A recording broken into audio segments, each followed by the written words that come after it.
Years.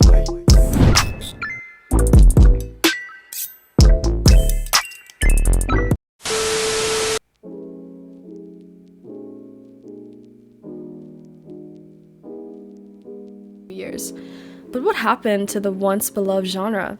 Has the very predictable plot become overused? In order for you to understand how we even got to this point, we have to start at the beginning with the game that changed Roblox horror stories for the better. Just a warning in case you haven't played these yet, this video contains spoilers for both Camping 1 and Break-In. Before I continue the video, my name is Gab and welcome to the Gabinabag YouTube channel. I want to remind you all to follow me on my other socials. I stream Tuesdays and Thursdays on Twitch if you're interested in playing live with me.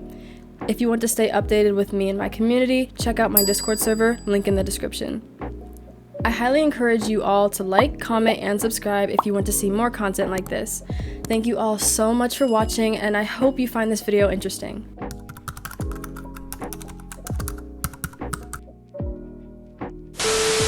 The origin of the camping lore begins with The Mansion. It was uploaded as a double sequel to the series on August 2nd, 2019, along with Hotel releasing later that year on June 28th by the creator Samson XVI, or also known as Samson 16. Then approximately 1 year before, Camping 1 was released on September 3rd of 2018. The game then immediately drew lots of attention from popular YouTubers like Flamingo, It's Funny, Dennis Daily, etc. The story follows a group of players who decide to camp at an area named Specky Woods to survive against a monster for 3 days and 3 nights. Along their journey, players navigate through dangerous scenarios to complete the game and its multiple endings.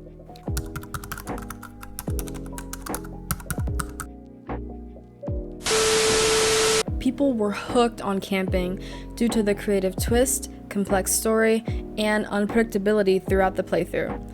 Survival items like medkits, umbrellas, s'mores, flashlights, and lucky coins were spawned around the map for players to find in order to guarantee a better chance of survival. Not following the directions of the host either left you dead or taking damage as a way to up the stakes during the story. Players felt more engaged as their character would be used for dialogue throughout the story as well. After retrieving the picnic basket and escaping from the monster, the game also gives players a sandwich and tests your gullibility by randomly poisoning one of them.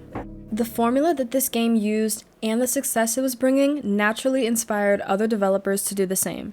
Not shortly after, and still frequently today, more story games were being mass-produced as it was seen as an easy cash grab.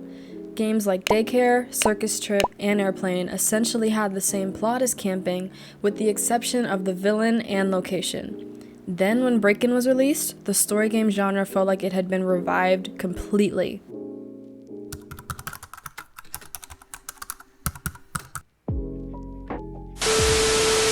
At the time of making this video, Break-In still has 9.7k concurrent players and a steady 90% rating.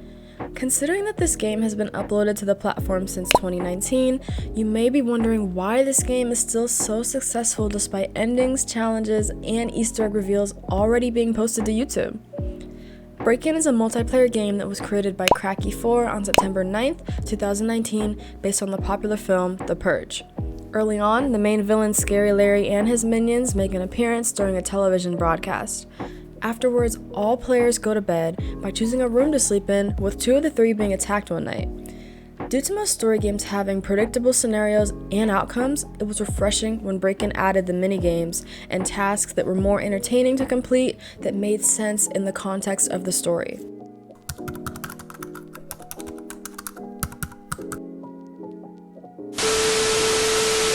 The game also had consequences for mediocre teamwork and participation.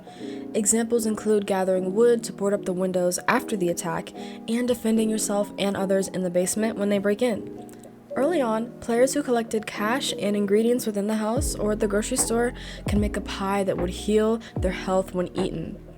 Overall, the game shined a positive light to remind the Roblox community that story games don't have to be so cliche and can still produce original ideas. Without newer games using these aspects, eventually they became forgettable and disappeared off the earth.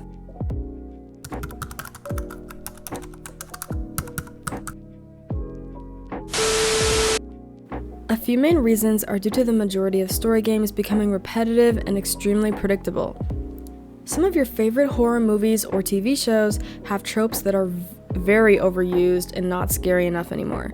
Examples include the typical not believing the character/group who saw something, tripping and falling when a killer is chasing the character, or not turning back when hearing a concerning sound or seeing a creature in the shadows. Most of the story games that came after the ones I listed before have lots of filler gameplay. They mostly started off with either random tasks or exploring the map before the real story begins. To some players, this can become a boring trope since it adds nothing to the story. Then, like I said before, the host not believing the group after seeing something becomes frustrating at the very least, although it is relieving when payback hits them after not listening to us. The duration of most story games have extended way longer than before. With that in mind, it leaves too many ways to die. I don't know about you guys, but I've never spent Robux reviving in a story game and never will. Because there is so much filler, you have to start the story completely over, which can take a long time to get back where you died. Sitting through the story yet again is very boring and strays away potential players from playing again. I'm basically saying that because most story games are focused on the profit and not the story, forcing players to buy items/game passes or revives with Robux just to play your game is not cool.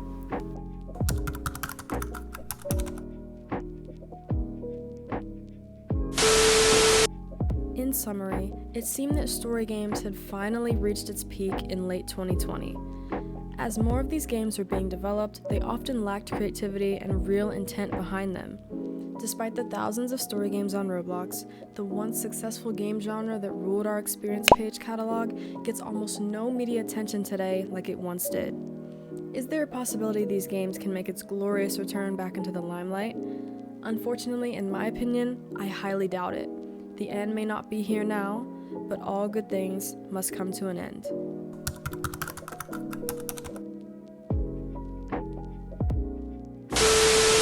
I want to credit both the camping and break-in wiki pages that provided me with my research. If you enjoyed this video, I encourage you to like, comment, and subscribe. Check out my channel for more content just like this and more. Thanks for watching.